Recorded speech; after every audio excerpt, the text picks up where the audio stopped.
Presented by MRS Music.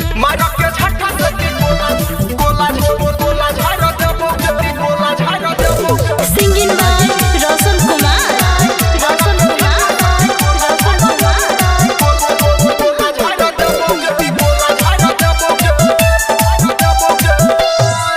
छोरिया मत तोहर मजर गेलोगे सब छोरा के नजर में गैर गेलोगे छोरिया मत तोहर मजर गेलोगे सब छोरा के नजर में गैर गेलोगे करई नहीं गुमान ग छौरी रस गायर देबोगे मारा के झट्ठा सटी कोला झाड़ देबोगे मारा के झट्ठा सटी कोला झाड़ देबोगे मारा के झट्ठा सटी कोला झाड़ देबोगे मारा के झट्ठा सटी कोला झाड़ देबोगे कोला झाड़ देबोगे मारा के झट्ठा सटी कोला झाड़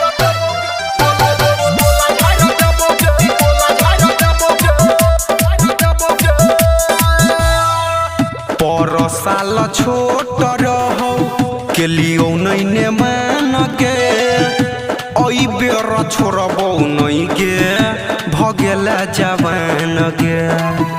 भगेला जवान के पर साल छोट रहो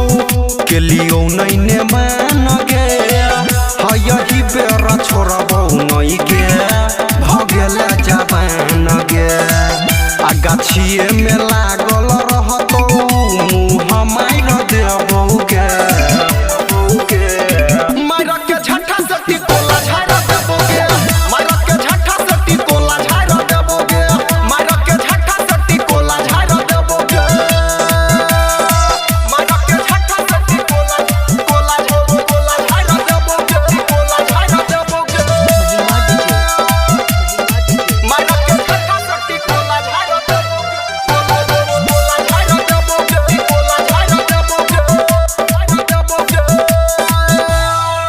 माल दो कलकतियाम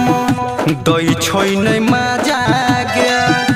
तोरा टिकोला के आगे फेल छोई दाबा गे फेल छोई दाबा गे माल दो कलकतियाम